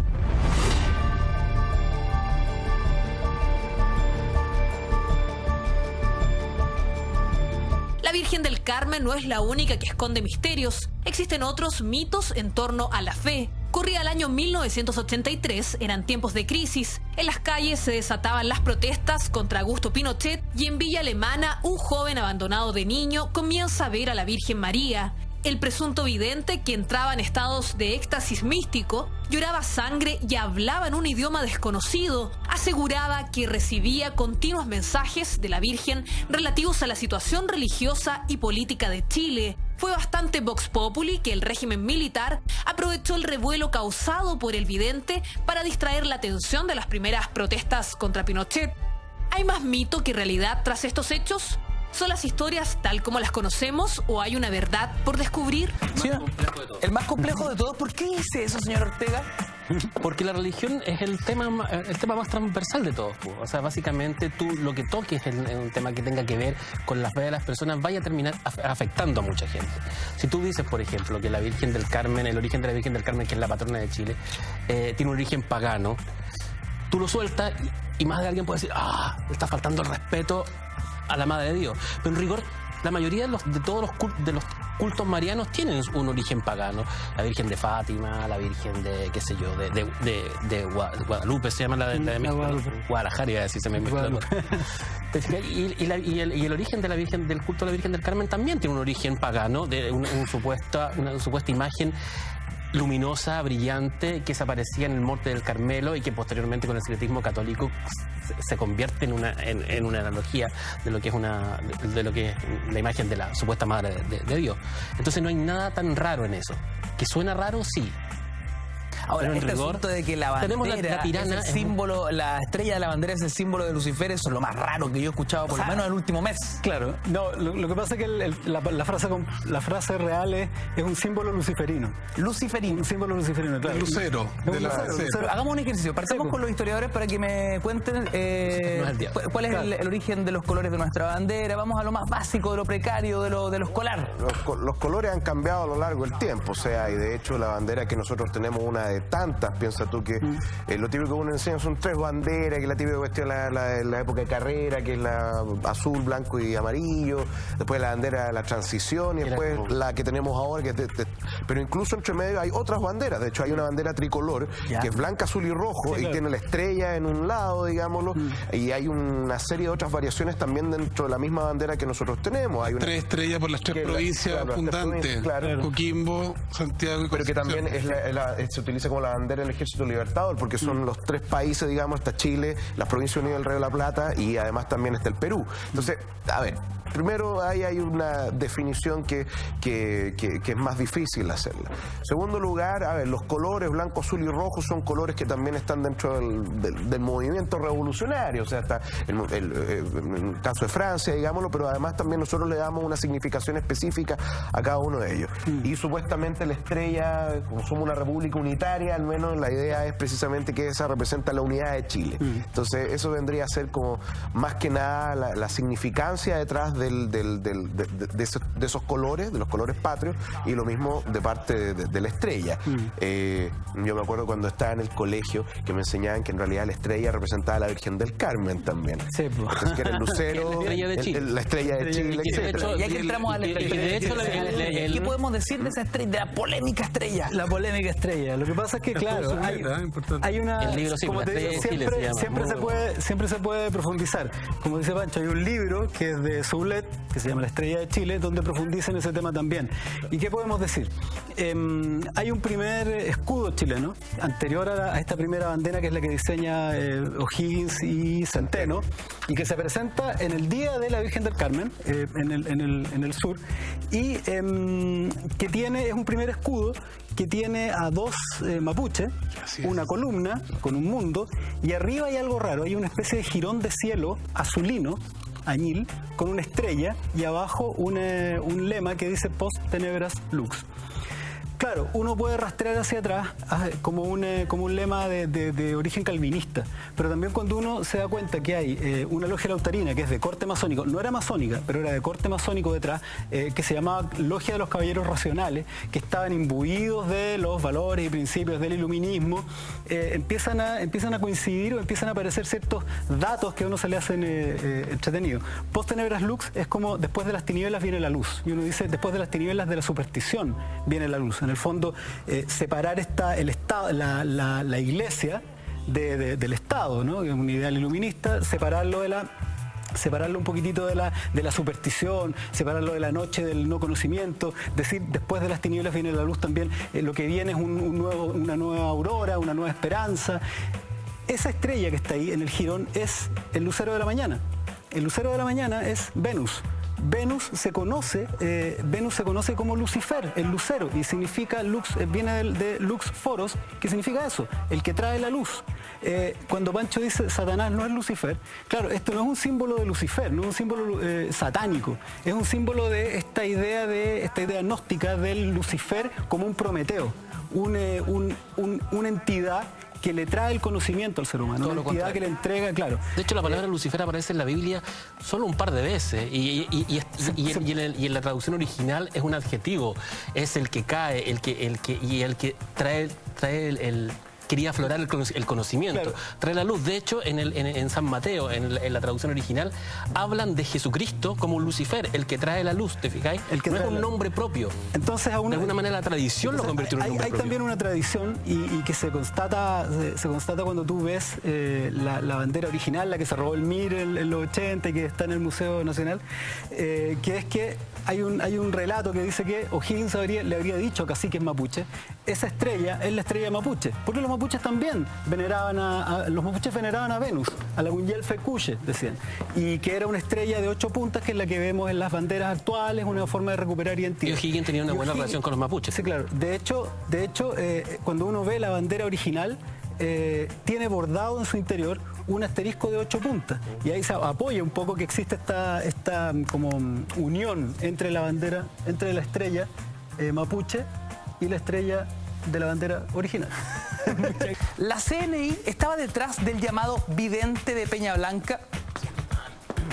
Esteban. Además, hay un mal. Yo que soy rancagüino, estamos en vivo, ha ganado los Higgins 3-1. Se llama historia en el tiempo presente, la historia que pervive, ¿no? Los de provincia. Bueno, pero Cuadra, el rancagüino, era ministro de Secretaría General de Gobierno, Sí. el vocero de la dictadura. Así carrerista cerro. Y en ese periodo estaba al alza las protestas y aparecen con este caballero que inventó. También estaba la Yamilé, pero Sí, claro. era más real. Y es más, un Pero poquito más hubo antiguo. ahí mucha. Pero no fue tan mediático como Miguel Ángel. Como Miguel Ángel, Miguel Ángel, claro. una muy buena pero no campaña hay de Chile marketing. sin la Virgen del Carmen. Entonces, yo quiero hablar un minuto de la Virgen del Carmen, si me permite. Por favor. Porque además, masones y católicos, como el caso de la Virgen de Guadalupe en México, Sí. yo tengo una amiga rematada de marxista y me dice lo único que me hace mandarme libros de la Virgen de Guadalupe y la historia de Juan Diego y la Virgen con el cactus y que los 5 biólogos que investigaron las telas dicen que son naturales, que hubiesen durado 30 años. y la fotografía en la pupila, las constelaciones en la Todos capa. se convirtieron, Sí. todos se convirtieron. Así que Francini, si vais para allá con dudas de fe, No, es que, te mandaba la Virgen de Guadalupe. la Virgen de No, Guadalupe pero es una industria cultural en México, pero fascinante. Increíble. Se cruza con la cultura pop. Pero todo. matamos al rey, sociedades de conflicto, entonces todos tenemos nuestra madre. Entonces en Paraguay, que hubo la mayor matanza en la historia de América Latina del siglo XIX, la Triple Alianza, todos contra Paraguay, la Virgen de Cacupé. La Virgen del Cobre en Cuba, en Centroamérica, la Virgen de Guadalupe, ¿no? Los indígenas. Virgen además tomadas por el pueblo. ¿Qué importa la institución? Sí, claro. Es la cultura híbrida que somos como América. Y en el caso de acá, la Virgen del Carmen tiene un tremendo simbolismo, porque la logia, como tú bien decías, además todos son religiosos. Sí. No hay gente, yo no creo en los ateos. Todo Sí. el mundo es religioso. Absolutamente. Se explica qué es religar, eso es religión. Religar, explicarse. Y los masones están llenos de ritos, de racionalismo. Pero la Virgen del Carmen, en ese sentido, es un mito que se nacionaliza, una virgen que tú haces como la madre de Chile. Está la historia del templo. El templo se cae, terremoteado, nunca se termina. El cardenal Silva va a proteger en parte de Chile. Lo termina. La nombra con los durante obispos. Pinochet lo termina. No, pero, claro, pero ahí al Le tiro. pone la cabeza porque está El cardenal descabezada. se avispa y con los obispos dicen, Sí. nosotros como pueblo decimos que es nuestra madre. Y ahí deja contarte la última historia con la Virgen del Carmen. Oiga, pero usted me El está año matando, 2007, historiadora. Mire que tenemos que hablar de, mire la imagen ahí, vemos a Miguel Ángel, el en público lo 2007, pide. Pinochet le quitó Ah. el feriado. Ah, Y claro. nosotros logramos en el 2007, Ah. un grupo de personas, recuperar el feriado de julio. Yo fui autor de ese proyecto pequeño, pero importante, de rescatar nuestra tradición mariana. Pinochet lo había cambiado a celebrar el papado. Sí. Y ahí hay como una reapropiación En junio. de la madre media indígena yo te puedo- chilena, la misma de la tirana. Yo te puedo contar de la... ¿Qué de la me Virgen pueden del- decir de estas imágenes que estamos viendo? ¿Qué hace ¿Por qué dos? llegaron cientos de miles de personas a ver al vidente de Peña Blanca? Porque la gente necesitaba... Mira, estamos hablando de un Claro. año... Claro, estamos hablando de un año donde Chile está al borde de un ataque de nervios. Estamos hablando de un Chile sumido en una crisis económica tremenda. Estamos los tiempos más duros de la represión pública, porque la represión escondida se había llevado a cabo por la DINA un poquitito antes, y Chile necesitaba milagros, Chile necesitaba esperanza, Chile necesitaba fe, y de eso fueron muy capos en la dictadura. Y cuando yo toco el tema en el libro, lo que estoy buscando es un poco hablar de esas operaciones de inteligencia que involucraban fe, espiritualidad del pueblo chileno. Piensa que no solamente tomaron al caso de Miguel Ángel, también tomaron el caso de la Yamilé, gran respaldo de Sábado Gigante, una sanadora. Tomaron el caso de el Cabo Valdés, la abducción ovni. Paréntesis, ¿cuál era la aliación entre Yamilé y Sábado Gigante? No, le dieron como bombo al tema. Fue la plataforma mediática. Un poco, le dieron como bombo al tema. Está el Cabo Valdés, que fue el gran tema de las portadas de los periódicos durante mucho tiempo, una abducción ovni. Después estuvo el caso del cometa Halley. Es decir, hay una especie de metáfora bien maligna, que es que nos estaban haciendo mirar al cielo para que no viéramos lo que estaba pasando en la Tierra, cómo estaban enterrando a nuestros hijos, a nuestros hermanos en la Tierra.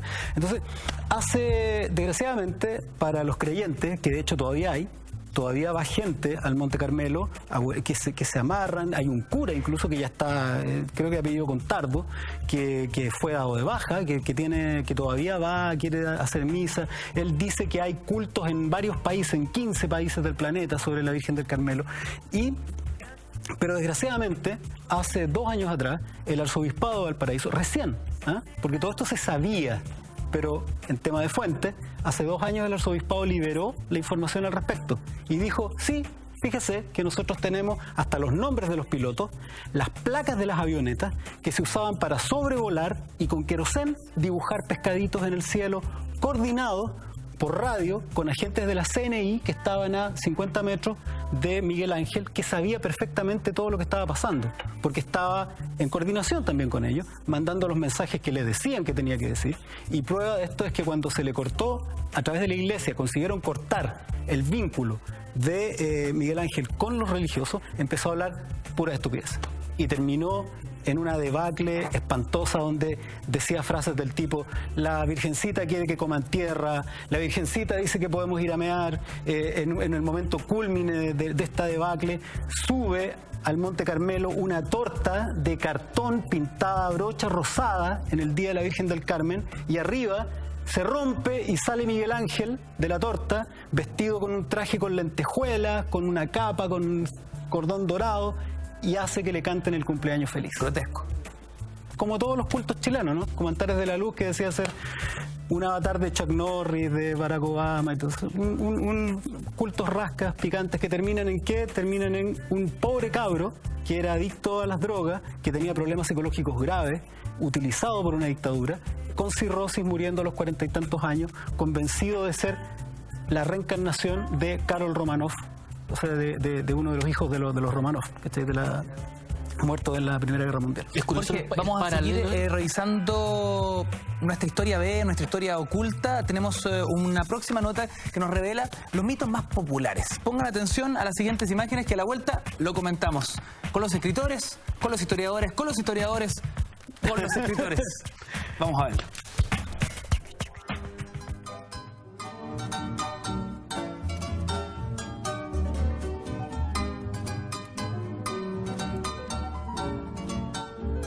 La bandera nacional es una representante de nuestro país. Es uno de los símbolos más importantes que tiene una nación y nos representa en el extranjero.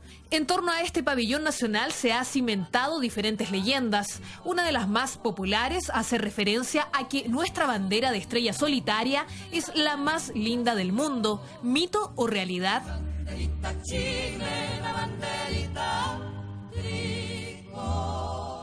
Todos los 9 de julio celebramos a este símbolo con el Día de la Bandera Nacional, en conmemoración a los héroes de la Concepción. Neruda escribió que nuestra bandera nace al ser bordada con la ternura del pueblo y el sufrimiento cosió los trapos. Pero es en relación a la estrella solitaria, aquella que se clavó con mano ardiente, que se manejan otras historias.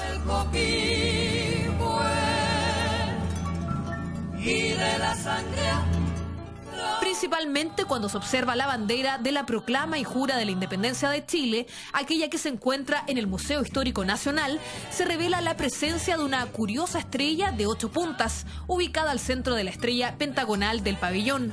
La creencia dice que el propio director supremo Bernardo Higgins la habría hecho poner, al haberle sido prohibido desde la masonería, poner directamente la estrella octogonal en el campo azul, según alguna leyenda aludiendo al emblema venusino del pueblo mapuche. Sin embargo, como en todos los emblemas y lenguajes simbólicos, el misterioso asterisco dentro de la blancura de la estrella de 5 puntas quizás dice mucho más de lo que muestra, y eso solo se puede advertir estudiando el contexto al que perteneció. Oye, esto es increíble. No sé si le voy a hacer una misión imposible a nuestro director, Mati. Bueno, quiero dar fea. Estoy aquí con el celular de F. Ortega en su cuenta de Instagram y dice acá, concurso de banderas en Bélgica, triunfo de la de Chile. O sea, efectivamente en algún minuto se hizo un concurso donde la bandera chilena fue escogida como la más linda del mundo. No. En algún momento se publicó esa noticia. Exactamente. Se publicó esa noticia. Ahora, pero es la más linda del mundo. Pero es la más linda del mundo. Que los gringos nos copiaron. Los gringos nos copiaron. Piensa tú que los gringos, para poder robarle a México toda la parte del Golfo de México que da hacia Estados Unidos, lograron que un país se independizara durante 15 años de México, o sea, fueron gringos, y se llamó Texas. Y la bandera de Texas es una copia de la bandera nuestra. De hecho, en un momento cuando, no sé si tú te acuerdas del clip Corazones de los Prisioneros, sí, claro, donde aparece una nena envuelta en la bandera chilena, como eran tiempos más complicados, había un tutelaje militar todavía duro en esa época, los tipos optaron por usar la de Texas y no la chilena, para evitarse problemas. No me digas. Sí, claro, como un datito. ¡Qué datazo! Sí. Lo que es interesante de los mitos de la Gabriela Mistral, porque la Gabriela Mistral lo elabora bien, la cosa del cóndor y el huemul. Un texto maravilloso. Me lo cuentas a la vuelta y seguimos dilucidando acá si somos la bandera más linda del mundo. No, corte y sigues en Cultura la Verdadera. Mujer, el vino, @ mentira en la red. Todo es más lindo. La fruta. Precioso. Chao, pues. Queridos amigos, gracias por esperarnos porque seguimos en vivo y en directo haciendo Cultura Verdadera a través de las pantallas de la red. El hashtag Cultura Verdadera sigue abierto para que ustedes comenten y participen. Hoy día la historia oculta de Chile, el lado B, el lado que no conocías, como bien dice nuestro GC ahí en pantalla. Estábamos hablando sobre nuestra bandera chilena, este mito, ¿no? Este mito, esta verdadera leyenda sobre que en algún minuto alguien hizo un concurso y nuestra bandera quedó tipificada como la más linda del mundo. ¿Qué hay de cierto de esto? ¿Qué información existe en torno a este presunto certamen? Bueno, lo que tú mostrabas ahí del celular de Francisco, claro, es verdad.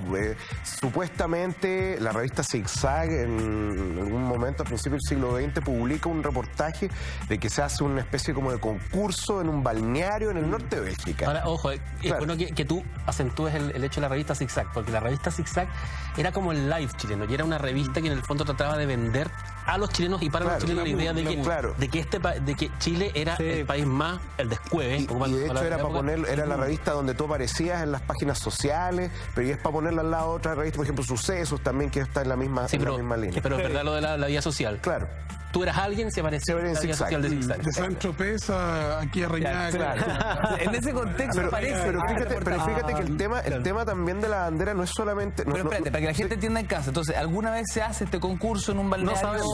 Supuestamente. En Bélgica, sí. Y esto lo replica Zigzag y por esto y publican el reportaje. Como regadero de pólvora, esto crece y todo el mundo cree que tenemos la bandera más linda del mundo. Claro, pero eso también tiene que ver con la necesidad de generar una autoimagen positiva, porque finalmente ¿a quién diablos le importa si nosotros nos vamos a vacaciones y en el resort donde estamos de vacaciones se hace un concurso de quién tiene la bandera más linda?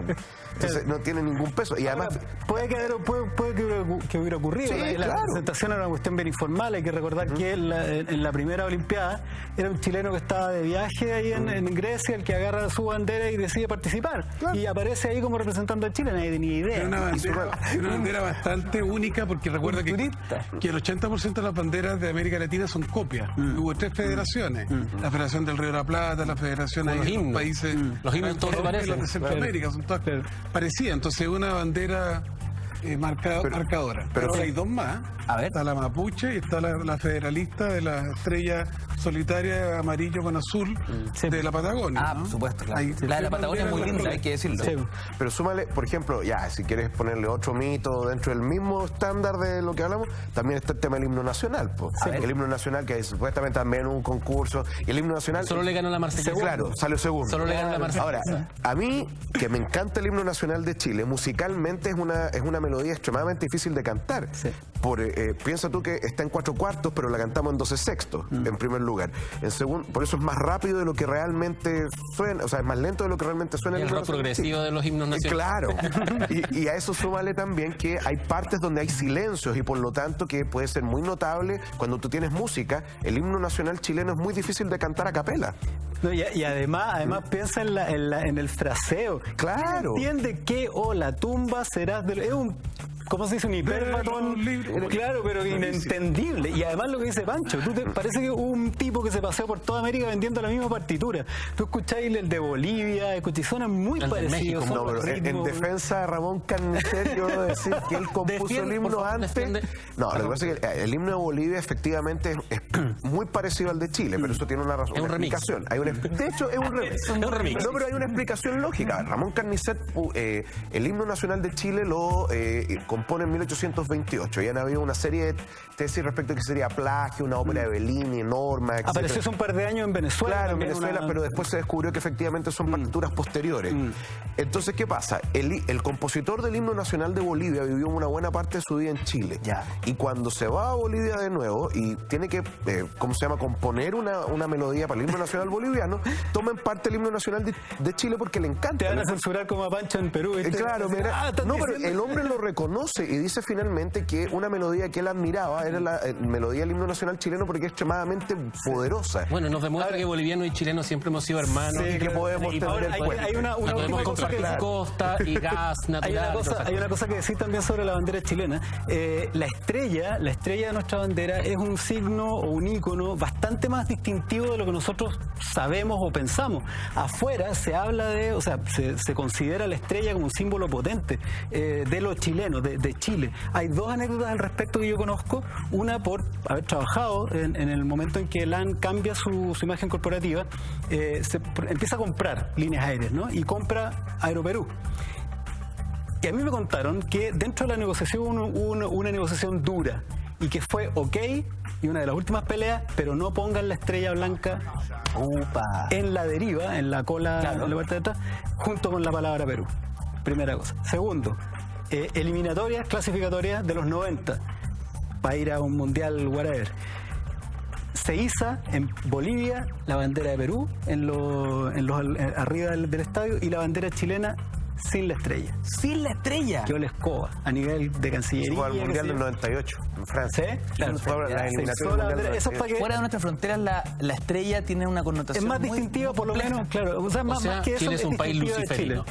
La teoría de Baradit es... No, un país solitario. Un país unitario. Una isla. Somos los ingleses de América, una isla. Antes de terminar, porque nos quedan solo 3 minutos, no quiero dejar pasar lo que se mencionó al comienzo del programa, los corazones de la catedral. Ese es un gesto muy bonito. Me decía el alcance acá que no es tan extraño, está la tradición católica de siempre, de estar cortándole pedacitos de santo a los santos y repartirlos por todo el mundo. La sangre de San Genaro. La sangre de San Genaro. Las reliquias. El prepucio de Cristo. El prepucio de Cristo fue objeto de culto hasta principios del siglo XX, así que no es tan raro esto, pero sí el gesto de depositarlo, de traer esto, bueno, Combate de la Concepción, ¿no? Los 77 héroes, la Sierra Peruana, la campaña de la Sierra, esta resistencia de casi 2 días en el pueblito Concepción se conoce allá, nosotros lo conocemos como la Concepción, y cuando llegan los soldados chilenos, porque esto se estaba haciendo una retirada de los pueblos ocupados, de una línea de pueblos que se habían ocupado para intentar detener a Cáceres, ¿no? Que era el Che Guevara, no sé cómo llamarlo, el mago de la Sierra. El mago de la Sierra. Que es una historia tremenda. Es buena la comparación con Che Guevara. El brujo de la Sierra. Entonces, cuando llegan al pueblo de la Concepción, encuentran a todos estos soldados chilenos absolutamente despedazados. El gran Carrera Pinto. Claro, está Ignacio Carrera Pinto, entre otros. Y un detallito, la gente dice Luis Cruz Martínez, en realidad Cruz no es el apellido y aparece en el ánfora, en el relicario que hay en la catedral, aparece como si fuera su apellido. Luis Cruz, dice. Y la verdad es que ese era su segundo nombre. Él se llama Luis Cruz Martínez. Y él encuentra en estos cadáveres despedazados, después de haber resistido 1 día y medio, verdaderos héroes. Hay dudas de si al final se rindieron o no, pero eso hay dudas. La versión peruana, la versión peruana y la de los inmigrantes que estaban ahí, españoles e italianos. Pero da lo mismo, son héroes que resistieron igual, da lo mismo. Sacan, el cirujano abre los cuerpos de los oficiales, o al menos de 4 de ellos, sacan los corazones, los ponen en unos frascos con formol y los llevan a Lima. En Lima están un tiempo, los traen a Chile y no estoy seguro si estuvieron en la Academia de Guerra. Ahí estamos viendo el relicario en la catedral. Uno entra por la puerta de la derecha y inmediatamente a la derecha está este relicario, lo pueden ir a ver. Hay corazones humanos puestos en la Catedral de Santiago, de soldados, en el kilómetro cero, en un gesto mágico, me gusta decirlo, realizado en el año 1911. Todo Santiago se volcó a las calles, hubo un desfile con gremios escolares para llevar estos relicarios, estos relicarios con los corazones de estos héroes y depositarlos en nuestra catedral. Cualquiera puede ir a verlo hoy. Oye, qué increíble. Bueno, hoy día hemos querido ampliar las posibilidades, hemos querido nuevamente darle a ustedes en casa la posibilidad de conocer otra historia, más allá de la que conocimos en el colegio, más allá de las que muchos libros, comillas, oficiales nos van narrando, y tener el análisis y la reflexión de cada uno de nuestros expertos en sus materias. Gracias por haber estado con nosotros. Qué ganas de seguir haciendo más capítulos en torno a una historia B, una historia oculta de nuestro país. Y ojo que Baradit, ¿lo puedo decir o no? Sí, po. Se viene la segunda parte. ¿Dónde está el corazón de la Quintana? Debido al éxito, porque usted el apellido ya se está trabajando sí, una segunda parte y también nuevas ediciones de el libro. Una cosa pequeña que decir. Estoy feliz, y yo creo que aquí todos estamos felices, que el libro más vendido no sea Grey, La secreta sombra de Grey, que el libro más vendido no hable de vampiros, que el libro más vendido en este momento en Chile sea de nuestra historia. Hay una intención, unas ganas al parecer de identidad, de reconocerse, de aprender de uno mismo. Y por eso, querido Jorge, redoblamos las felicitaciones, por supuesto. Y hemos dedicado de cierta forma este capítulo en torno a aquello también. A ustedes los invitamos a degustar la excelencia de la gastronomía peruana. Nuestros panelistas se cachetearon hoy con el restaurante Pisco Sour, claro que sí, y las cositas ricas que nos trae para comer, y el mejor Pisco Sour de la capital, claro está. Ubicado en Pasaje Plaza Egaña 68, nos visitas en piscosourplazegana.cl. Fono Delivery 22-895-4751. Ya lo sabes, restaurante Pisco Sour, el mejor sabor peruano. Ojo que si mencionas mentiras verdaderas, automáticamente 15% de descuento.